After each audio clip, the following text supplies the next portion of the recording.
सरोवर में निमज्जन करने वाले सज्जनों और देवियों,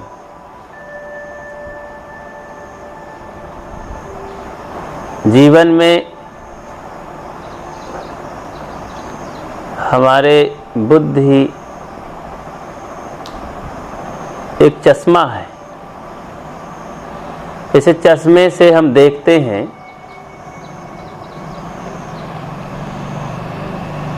चश्मा जैसा होता है हमारा वैसा ही दिखाई देता है। चश्मा नॉर्मल है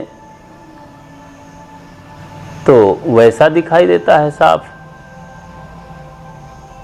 और उसमें कोई रंग है तो रंगीन दिखाई देता है, हरा, लाल, पीला। वैसे ही हमारी बुद्धि जब सद्बुद्धि होती है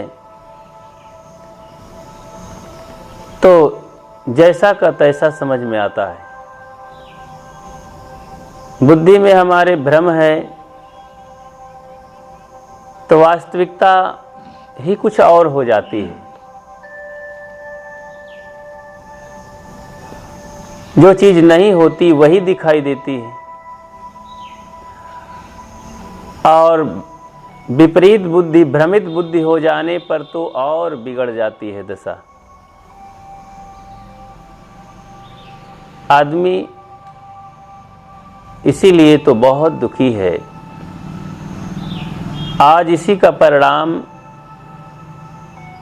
देश स्तर पर, समाज स्तर पर बहुत विकराल रूप धारण कर लिया है। दुखों का अंबार लग गया है। ये दुर्बुद्धि का ही परिणाम है। सद्बुद्धि ना होकर के दुर्बुद्धि हो गई है, और दुर्बुद्धि में ही फिर भ्रम बुद्धि हो करके आदमी कुछ का कुछ समझ करके संसार में अनेक विषयों में, अनेक दुष्कर्मों में, विपरीत दिशाओं में सुख ढूंढता है, सुख पाना चाहता है। सुख है सद्बुद्धि में। सद्बुद्धि पूर्वक जीवन यापन में हमें संसार में भी कुछ सुख मिल जाता है, और फिर अपनी पहचान भी होती है। सद्बुद्धि पूर्वक जब हम व्यवहार करते हैं तो जीवन गुजर में भी आनंद होता है, और आत्मिक जीवन का भी लाभ पाते हैं। मानव जीवन का कल्याण हो जाता है सद्बुद्धि पूर्वक। कैसे आदमी की बुद्धि जब विपरीत होती है, भ्रमित होती है, बुद्धि एक चश्मा है। उसी चश्मे से तो हम संसार व्यवहार का कार्य करते हैं, देखते हैं। जैसी दृष्टि होती है वैसी सृष्टि होती है। दृष्टि हमारी गलत है तो सृष्टि भी गलत हो जाएगी, हमको उल्टा ही दिखाई देगा। तो वैसे हमारी बुद्धि रूपी चश्मे से ये भ्रम हुआ कि संसार में सुख है, इस चीज को खाने से, यहाँ वहाँ जाने से, उनके दर्शन करने से दुख मिट जाएंगे और हम स्वस्थ हो जाएंगे, सुखी हो जाएंगे। वहाँ पर भगवान है, उनमें शक्ति है, उसमें पावर है, वे हमें सुख पहुँचा देंगे। भगवान परमात्मा ऊपर है, ये हमारी बुद्धि का ही तो भ्रम है। प्राणी कुछ नहीं है, उसमें कोई दम नहीं है, जो कुछ करता है भगवान है। ऐसा भ्रम करके प्राणियों के साथ तो घात किए, दुर्व्यवहार किए, और जो कुछ नहीं है वहीं सुख मान करके हम उनके साथ व्यवहार कुछ दूसरा ही करते हैं सुख पाने की दृष्टि से। भ्रम कैसे होता है हमारे दिमाग में, हमारी बुद्धि में, फिर हम कैसे समझते हैं दुख को सुख और सुख को दुख। ये बुद्धि की ही बात है। आइए एक उदाहरण से समझें। जैसे एक किसान था,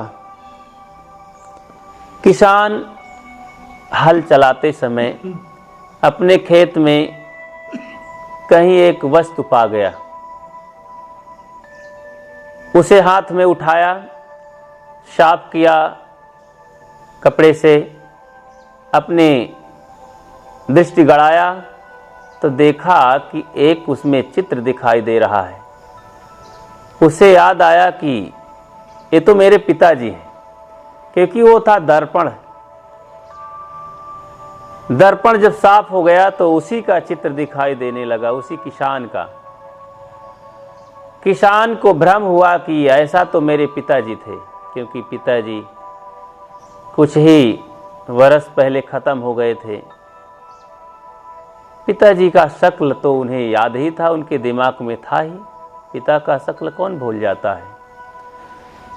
उनकी मूर्ति तो समय समय से याद आती ही है। तो उस किसान को वह चित्र देख करके, प्रतिबिंब देख करके याद आया कि ये तो मेरे पिताजी हैं। उनको भ्रम हुआ, पहली बार जीवन में दर्पण उन्हें देखने को मिला था। उन्हें कुछ वास्तविकता का पता नहीं था। उनकी बुद्धि भ्रमित हुई और सोचा कि ये तो मेरे पिताजी हैं। बहुत हिफाजत से दर्पण को ला करके अपनी खिड़की में रखा, अलमारी में रख करके और एक पूजा की सामग्री बना लिया। शाम सुबह आता, खिड़की और अलमारी खोल करके देखता, ताकता, झांकता रहता, मनन करता और पिता की यादों में खो जाता। कुछ देर मस्त रहता। ऐसे ही 2-4 दिन बीते। घर में पत्नी थी कि स्नान करके कुछ दिनों से इनका नियम अलग हो गया है। स्नान करके आते हैं, कभी कभी अगरबत्ती भी सुलगा लेते हैं, ऐसा तो नहीं करते थे। और ये अलमारी के सामने जाकर क्या करते हैं, हम लोगों से कोई बात नहीं करते हैं। और ये कुछ दिनों से बहुत गंभीर होते जा रहे हैं, मगन भी दिखाई देते हैं, मुस्कुराते हैं। अलमारी में ऐसी कौन सी चीज़ है कि जाकर के आधा घंटा उसी में डटे रहते हैं, देखते रहते हैं। चलो देखते हैं। किसान भाई पूजा पाठ करके जलपान लेके अपने कार्य में चले गए। उनकी पत्नी मन में ताक में थी ही कि मुझे देखना है अलमारी में क्या है। और सुनसान समय जान करके अलमारी खोला, देखा तो दर्पण अलमारी में खड़ा था। उस स्त्री का भी चित्र दिखाई दिया। ओह, ये तो बहुत सुंदरी कोई स्त्री है, मेरे अलावा यहाँ स्त्री रहे, ये तो बहुत गजब है। मेरे पति ने एक दूसरी स्त्री ला करके बैठा दिया, इसी के साथ लगता है शादी करना चाहता है। वो इसी से बातें करता है, देखता है, इसी में खुश है, इसीलिए तो मेरी तरफ ध्यान नहीं दे रहा है। वो मन ही मन जल भुन गई और ईर्ष्या से जलने लगी। दर्पण को हाथ में उठाया, अपने को संभाला और अपने सासू माँ की तरफ दर्पण को लेकर चली, उलाहना देने कि माँ जी देखिए। व्यंगात्मक ढंग से बोली, अरे सासू माँ, तुम्हारा ये बेटा, अपने पति के लिए बोली कि तुम्हारा ये बेटा दूसरी बहू लाने जा रहा है तुम्हारे लिए। बूढ़ी माँ बोलती है, अरे बहू तू क्या बोल रही है, मेरा बेटा तो बहुत उम्र दराज हो गया है, अब इस उम्र में शादी करेगा। तो बहू कहती है, माँ इसीलिए तो इसी में डटे रहते हैं, देखते रहते हैं, मुझे भूल गए हैं। वे मुझ में सुख नहीं समझते हैं, स्नेह नहीं रखते हैं, वे कोई दूसरी औरत, इसी औरत से अपना लगाव बना रखे हैं। बुढ़िया ने कहा, अच्छा देखो तो, दिखाओ तो जरा कौन सी स्त्री है। उस बहू ने कहा, लीजिए देखिए। दर्पण लेकर के हाथ में जैसे बुढ़िया देखी तो वो चित्र दिखाई दिया कि एक बूढ़ी है, स्त्री है, बहुत बदसूरत बदशक्ल है, उसकी आंखें धसी हैं, बाल सफ़ेद हो गए हैं, चेहरे में सिकन है, दांत नहीं है। बूढ़ी औरत 80 साल की, 90 साल की। बुढ़िया को आश्चर्य हुआ और फटकारने लगी नाराज होकर के, अरे नालायक बेटे, तुझे शादी ही करना था तो कोई नौजवान स्त्री से शादी करता, कोई सुंदरी से करता। तेरी बुद्धि में क्या हो गया है? अरे इस बुढ़िया को लाकर क्या करेगा? तो पागल हो गया है। बहुत नाराज हुई उनकी मां और बेटे के इंतजार में थी। बेटा शाम को आया और बेटे पर बरस पड़ी बुढ़िया। उसने कहा, नहीं मां, नहीं नहीं, ऐसा नहीं है, वो तो मेरे पिता हैं, मैं अपने पिता का दर्शन करता हूं। क्योंकि बेटे का जो चित्र है, शक्ल है, पिता से तो मिलता ही था, पिता की शक्ल का होता है। बेटे का तो उसी उम्र में लगभग काफ़ी हो रहे थे, उनके चेहरे भी वैसे हो रहे थे। तो बूढ़े बाप को देखा था।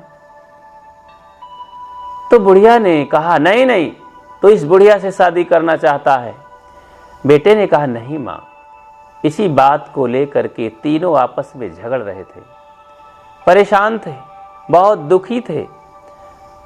घर में प्रसन्नता के माहौल के बजाय कलह ठन गया था, बहुत पीड़ित थे। बुढ़िया अपनी बात को लेकर के, बहू अपनी बात को लेकर के और बेटा अपनी बुद्धि से सोच करके परेशान थे। समाधान नहीं मिल रहा था। इतने में कोई ज्ञानी पुरुष आए और उनसे तीनों अपनी अपनी बात सुनाए और दर्पण को दिखाए, लीजिए इसमें देखिए। दर्पण को देखते ही वो बुद्धिमान आदमी समझ गया और उन्हें बहुत बारीकी से समझाया कि देखो, ये तुम्हारी बुद्धि का भ्रम है, ना इसमें कोई बुढ़िया है, ना इसमें कोई सुंदरी है, ना इसमें कोई बूढ़ा पिता है, ये दर्पण का प्रतिबिंब है। इसीलिए तो सदगुरु कबीर कहते हैं,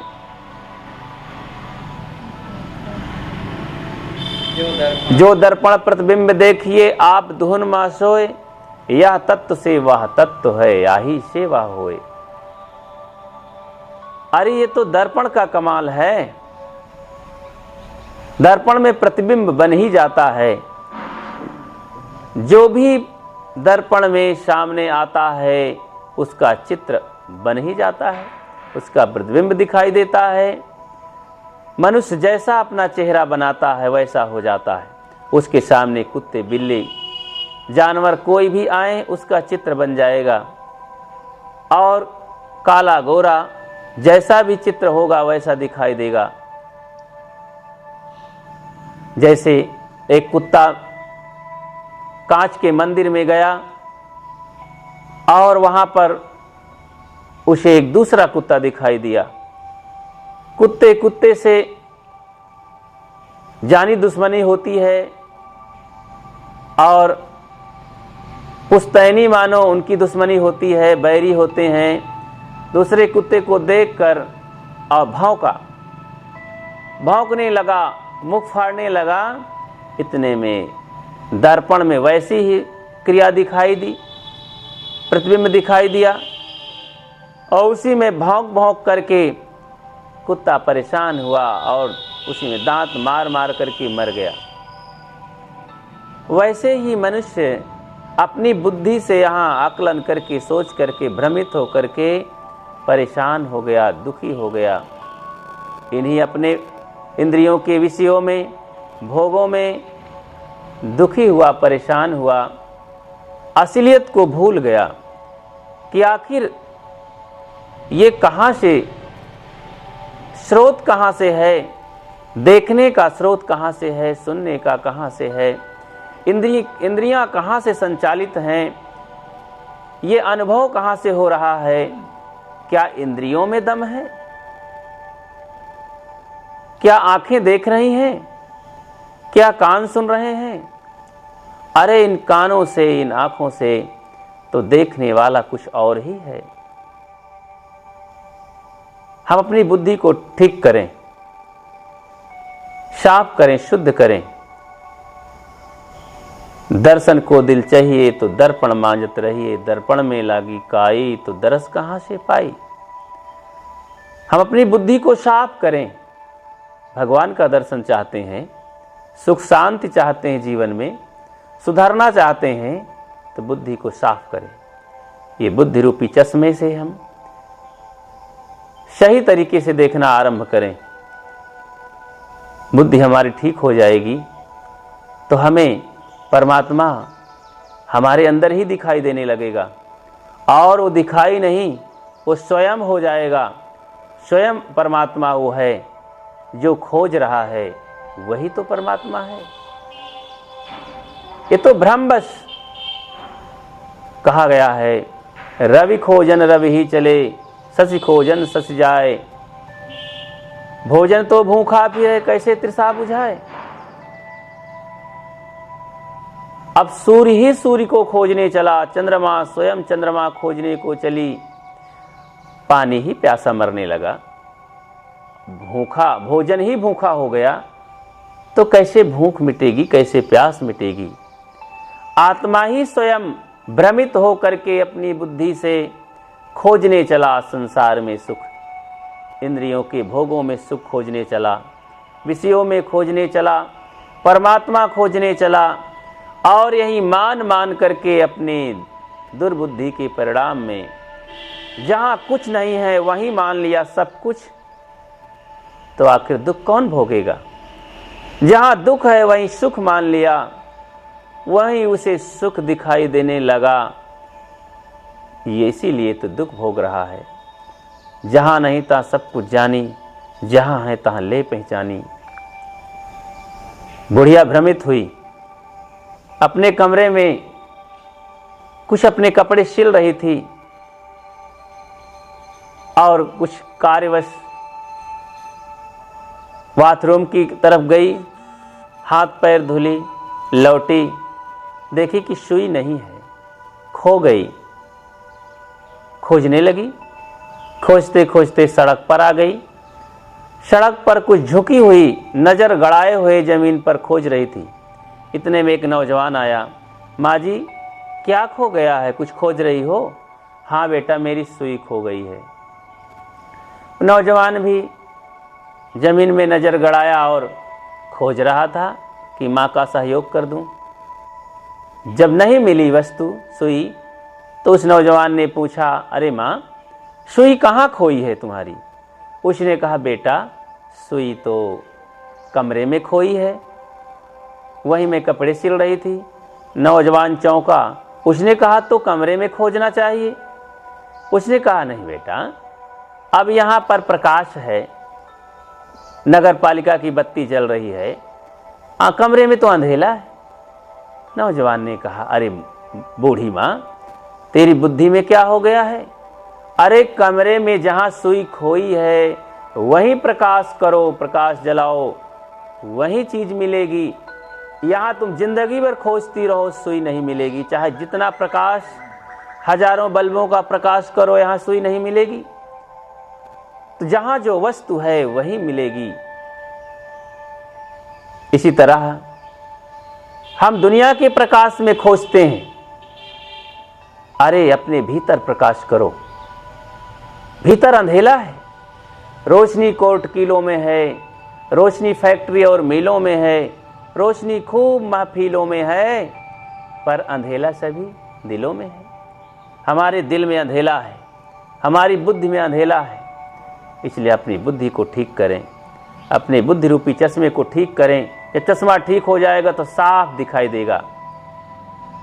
अरे नंबर आ जाते हैं चश्मों में तो फिर से टेस्ट करवाना पड़ता है। हमारी बुद्धि भ्रमित हो जाती है तो इन सर्जन डॉक्टरों के पास, ये सर्जन डॉक्टर संत गुरजन हैं, विवेकी पारखी संत हैं, इनके पास जा कर के अपनी बुद्धि का ऑपरेशन करवाना चाहिए। और फिर वो टेस्ट कर देते हैं, बता देते हैं, बुद्धि को साफ कर देते हैं, तब दिखाई देने लगता है। तब साधक और मनुष्य अपने जीवन में उस चीज़ को पा करके इसी जीवन में तरण और तारण हो जाते हैं। अपने विकारों को त्याग करके, अपनी बुद्धि को साफ करके और स्वयं कल्याण करते हैं अपने जीवन का, और दूसरे के लिए भी प्रकाश स्तंभ बन जाते हैं, मार्गदर्शक बन जाते हैं। इसीलिए बंधुओं, हम सब अपने जीवन में बुद्धि को साफ करें, सद्बुद्धि की ओर चलें, और वो बुद्धि हमें उसका शुद्धिकरण, उसका परिष्कार, उसमें निखार, जब हम संत गुरुजनों की संगत, विवेकी पारखी संतों की संगत करते हैं, तब हमारा भ्रम मिट जाता है, बुद्धि शुद्ध हो जाती है और हमें साफ साफ सुख शांति इसी जीवन में मिलने लगता है, परमात्मा का दर्शन होता है। इसलिए हम अपने बुद्धि रूपी चश्मे को साफ करें और साफ दृष्टि से जीवन यापन करें और अपना कल्याण करें। बस अपनी बात को यहीं विराम देता हूँ।